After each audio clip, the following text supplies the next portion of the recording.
Odhalenie zrady na Ježišovi Kristovi vodcami Svedkov Jehovových v roku 1962.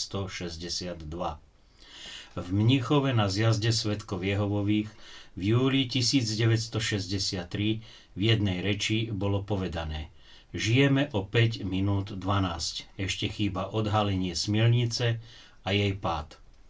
Satan sa chcel zmocniť vedenia čistej bohoslužby, keď sa ešte menovali bádateľmi Biblie po smrti brata Rusela s ľuďmi z vlastných radov. V roku 1936 Satan sa chcel zmocniť vedenia už ako Svedkov Jehovových skrze Saltera, odbočkového služobníka Kanady. Ten povedal, že do 2 rokov rozbije spoločnosť Svedkov Jehovových.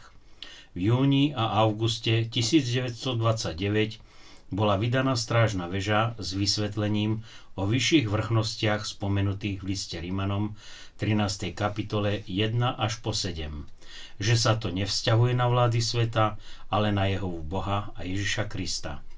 V roku 1930 bola vydaná strážna väža Človek hriechu, kde bol vysvetlený text z 2. Tesaloničanom 2. kapitoly, že sa to vzťahuje na neverných z pomazaného ostatku, ktorí sa budú chcieť posadiť do chrámu Božieho. Ale vtedy ešte nebolo Jehovom pripustené, aby sa to stalo. V roku 1932 bola v angličtine vydaná kniha Príprava a v jej 11. kapitole pod nadpisom Čistenie je písané, že odhalenie falošného proroka príde istotne, keď k tomu nastane čas. V knihe Nepriatelia, vydanej v roku 1937 pod nadpisom Človek hriechu, je napísané, že zlého otroka možno považovať za hlavu človeka hriechu. Vo vyššie spomenutej knihe Príprava v 12. kapitole pod nadpisom Vojna sa píše: v organizácii Božej boli takí, ktorí sa poddali vplyvu Satana, stali sa nečistými, stali sa členmi zlého otroka. Boli sprznení skrze satanových konateľov, ich panienskosť bola stratená a už nemôžu byť nazvaní pannami, ale budú nazvaní ženami. V zátvorke rozumieme smilnicou, neviestkou, slovensky cudzoložnicou. Katolícka organizácia podnikala proti Svedkom Jehovovým prenasledovateľské akcie, zvlášť v štátoch, kde mala veľký vplyv. Keď sa Hitler v Nemecku dostal k moci, nariadil súdom zatvárať Svedkov Jehovových. Avšak veľké a kruté prenasledovanie začalo druhou svetovou vojnou a keďže Svedkovia Jehovovi odmietali mať účasť vo vojne, nariadil zatvárať ich do žalárov, koncentračných táborov a za neúčasť vo vojne nechal mladých mužov usmrtiť stínadlom. Napriek krutému prenasledovaniu Svedkovia Jehovovi vzrastali, ba dokonca boli i krstení v koncentračných táboroch. Po vojne nastal na zemi mier. Po vzniku štátu Izrael požiadal tento o prijatie do rodiny Organizácie spojených národov. Za pár mesiacov ho uznalo viac ako 30 štátov a bol prijatý ako 59. člen Organizácie spojených národov. Strážna väža, zjavenie Mesiášovej prítomnosti z roku 50 v 3. časti pod nadpisom Izrael a v 24. a 25. odstavci sa pýta: ako a čím spečatil Izrael svoje odsúdenie na zahubu? Tým, že sa spolčil s Jehovovými nepriateľmi a svojimi skutkami hovoril: nemáme kráľa okrem cisára. To spečatilo jeho odsúdenie spolu s Organizáciou spojených národov v konečnej armagedonskej vojne. Po druhej svetovej vojne počty Svedkov Jehovových veľmi vzrastali, čo znepokojovalo katolícku cirkev, no najviac satana diabla.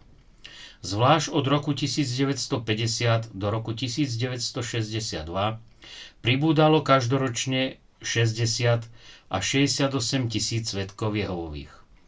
V strážnych vežiach to bolo dôvodnené, že to bolo tým, že uznávali podľa Rimanom 13. kapitoly za vrchnostenské moci Jehovu Boha a Ježiša Krista. V komunistických krajinách bolo veľké prenasledovanie, ale napriek tomu počet svedkov Jehovových vzrastal. V roku 1953 bola vydaná strážna väža, spoločnosť Nového sveta napadnutá z ďalekého severu, kde bolo poukázané na to, že Satan sleduje vzrast svedkov Jehovových so závislivým okom. V roku 1956 bola vydaná strážna väža, Jehovovo posolstvo proti Gógovi z Magógu. V druhej časti, v 15. odstavci, je písané, či v skúške útoka Góga svedkovia Jehovovi budú poslušní a budú zvestovať Bohom prikázané svedectvo, alebo ho osladia kompromismi, alebo či neujdu do úkrytu, alebo sa pokúsia vytvoriť organizáciu podľa svojho vzoru a vlastnej výroby, čo sa všetko splnilo. Satana diabla veľmi podráždil zjazd svedkov Jehovových v roku 1958, na ktorom bolo zúčastnených 250 000 svedkov Jehovových z celého sveta a zo všetkých rás. Až keď skrze verného a rozumného otroka bolo vysvetlené posledné proroctvo, pripustil Jehova, aby sa napadnutie spoločnosti Nového sveta podľa proroctva Ezechiela 38. kapitoly splnilo. V strážnej veži napadnutie spoločnosti Nového sveta z ďalekého severu bolo uvedené, že v tom budú mať účasť všetky štáty sveta. V Československu v časopise Ateista bola uverejnená reportáž zo zasadania predstaviteľov cirkví, v ktorej jeden z nich povedal: Svedkov Jehovových nepremôžeme inak len ich vlastnou zbraňou. V roku 1958 v dvoch prednáškach prezident Svedkov Jehovových brat Knorr povedal: Organizácia Spojených národov zanikne, nový svet sa ujíma moci. Do Organizácie Spojených národov bol pozvaný Franz zo spoločnosti Nového sveta, ktorému bol daný ultimát: buď zmeníte učenie, alebo vás ekonomicky zničíme. Keďže dostali strach, tak v roku 1962 nastala zrada a zmena učenia svedkov Jehovových, čo sa týkalo Rimanom 13. kapitoly od 1 po 7 a splnili sa slová uvedené v plači Jeremiáša 4. kapitoly 12. 13. verš. Neboli by uverili králi zeme ani nikto zo všetkých obyvateľov okruhu sveta, že by dakedy vošiel protivník a nepriateľ do brán Jeruzalema. A stalo sa pre hriechy jeho prorokov, pre neprávosti jeho kňazov, ktorí vylievali krv spravodlivých v jeho strede.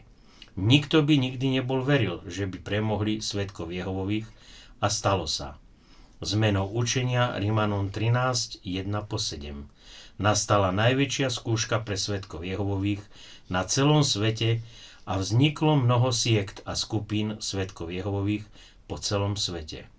Splnili sa slová Ježiša u Matúša 24, 4, 5, 23 po 26. A Ježiš odpovedal a riekol im: hľadte, aby vás niekto nezviedol, lebo mnohí prídu pod mojím menom a budú hovoriť: ja som Kristus, a zvedú mnohých.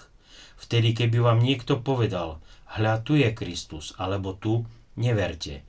Lebo povstanú falošní Kristovia a falošní proroci a dajú veľké znamenia a budú robiť zázraky, takže by zviedli v blud, keby bolo možné aj vyvolených. Hľa, predpovedal som vám to, teda keď vám povedia: hľa, je na púšti, nevychádzajte. Hľa, vo vnútorných chyžiach neverte, lebo musia i sektárstva byť medzi vami, aby aj tí, ktorí sú dokázaní, boli zjavení medzi vami. 1. Korinťanom 11. kapitola 19. verš. A zrazu po zmene učenia dovolili aj v bývalých komunistických zemiach, dokonca aj v Rusku, stavať sály kráľovstva, čo dokazovalo, že vedenie v Broklíne urobilo zradu zmenou učenia Rimanom 13. kapitoly od 1 po 7. Aj veľký kompromis. Vedenie v Broklíne dosadilo v Československo zradcu Bohumila Millera, prepusteného v roku 1963 z väzenia za spoluprácu s EŠTB za odbočkového služobníka, a vyhovelo jeho žiadosti, aby mohlo byť dielo svedkov Jehovových vykonávané pod dozorom ministerstva vnútra EŠTB v Československu. Po roku 1990 zavolali si pravoverní svedkovia Jehovovi v Rumunsku zástupcu svedkov Jehovových a prišiel Henschel. Pýtali sa ho na zmenu učenia ohľadom Rimanom 13. kapitoly 1 po 7. Odpovedal im, že čo sa týka tejto zmeny, museli sme prejsť pred rok 1922. Nepovedal prečo.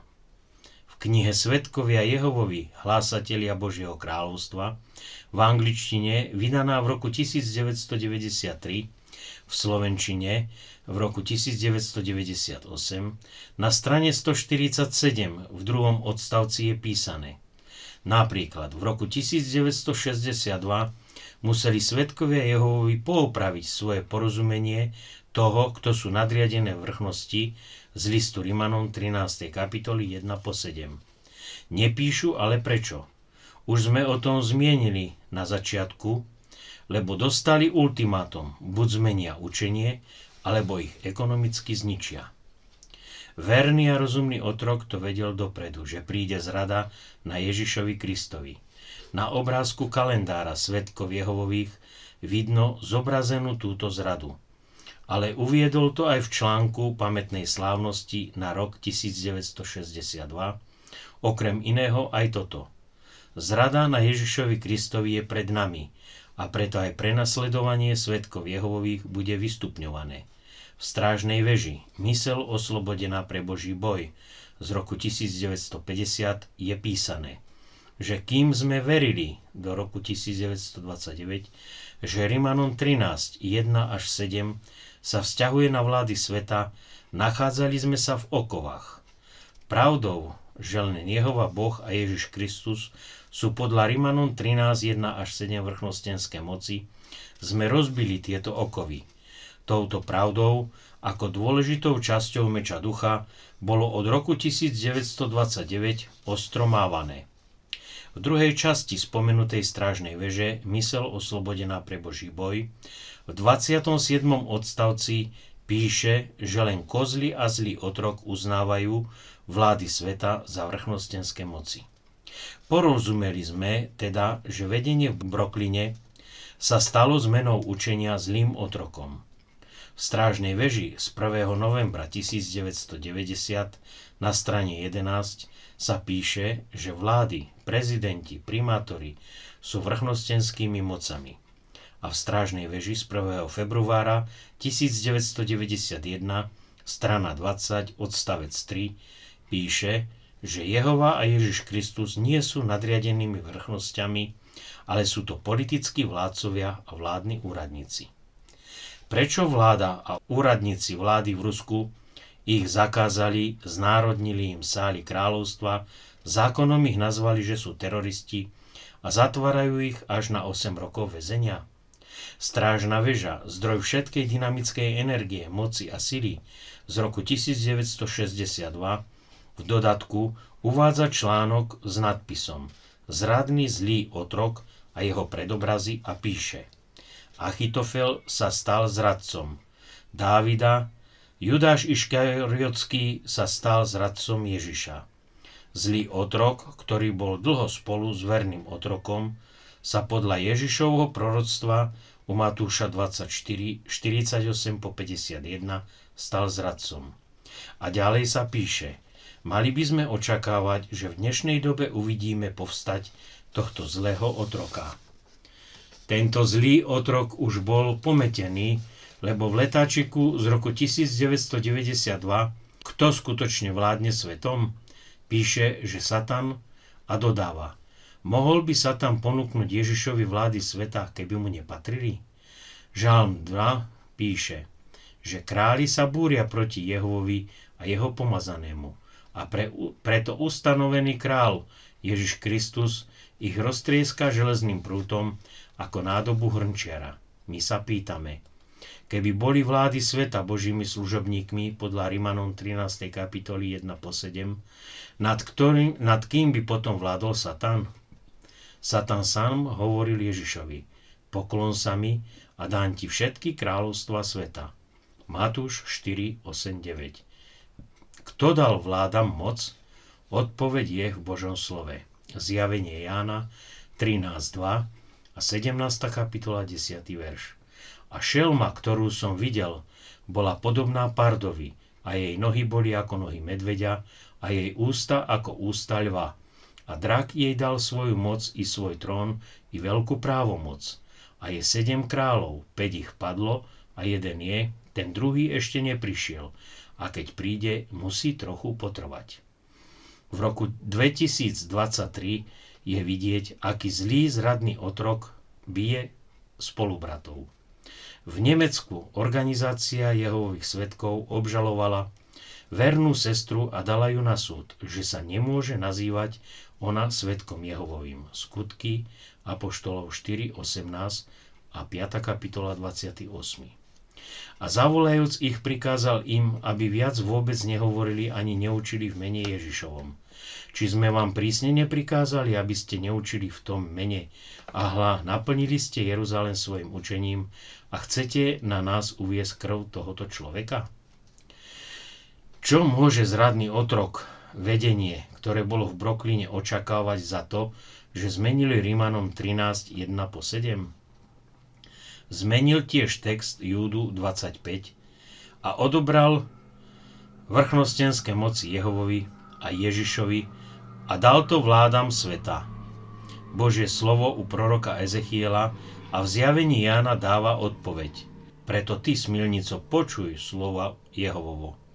Preto hlas hromaždím všetkých tvojich milencov, ktorým si sa ľúbila, i všetkých, ktorých si milovala, so všetkými tými, ktorých si nenávidela, a zhromaždím ich proti tebe zo všetkých strán a odkryjem tvoju nahotu pred nimi a uvidia všetku tvoju nahotu.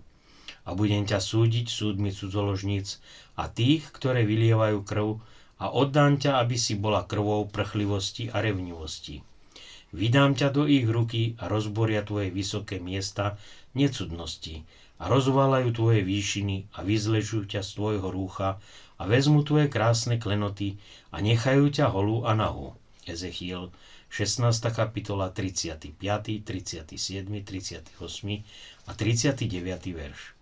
A prišiel jeden zo 7 anielov, ktorí to mali tých 7 čiaš, a prehovoril so mnou a riekol mi: Poď, ukážem ti odsúdenie tej veľkej smilnice, ktorá sedí na mnohých vodách, s ktorou smilnili králi zeme a spili sa vínom jej smilstva. Obyvatelia zeme. A povedal mi: Vody, ktoré si videl, kde sedí smilnica, sú ľudia, zástupy, národy a jazyky. 10 rohov, ktoré si videl, i šelma, tí budú nenávidieť smilnicu a spustošia ju a obnažia a budú jesť jej mesité tela a spália ju ohňom. Zjavenie Jána 17, 1, 2, 15, 16. V strážnej veži z 1. októbra 1955 na strane 32 dokonca píšu, že Jehovovi svedkovia sa pozerajú na Organizáciu spojených národov tak, ako na iné vládne orgány. Rímanom 13, 1, 2. Každá duša nech sa podriaďuje vrchnostiam, ktoré ako také majú vyššiu moc, lebo nie je to vrchnosti okrem od Boha a vrchnosti, ktoré sú, zriadené sú od Boha. Takže ten, kto sa protiví vrchnosti, stavia sa proti Božiemu zriadeniu a tí, ktorí sa stavajú oproti, sebe vezmú odsudok. Od roku 1991 do roku 2001 vedenie v Brooklyne bolo tajne členom Organizácie spojených národov. Týmto rovnako ako štát Izrael, aj oni spečatili svoje odsúdenie k zničeniu. Matúš 24. kapitola 50-51. Príde Pán toho sluhu v deň, v ktorý sa nenazdá, a v hodinu, ktorej nezná, a rozpoltí ho a jeho diel položí s pokrytcami. Tam bude plač a škrípanie zubami. Teraz si zoberieme knihu Presvedčte sa o všetkom z roku 1953 a nájdeme tému Svedkovia Jehovovi a v tej téme nadpis Organizácia svedkov Jehovových. Tam píše: Jehova Boh a Kristus Ježiš sú ich vrchnostenskými mocami, zákonodarcami a sudcami. Rímanom 13.1. Každá duša nech sa podriaduje vrchnostiam, ktoré ako také majú vyššiu moc, lebo nie je to vrchnosti krome od Boha, a vrchnosti, ktoré sú zriadené, sú od Boha. Izajáš 33.22.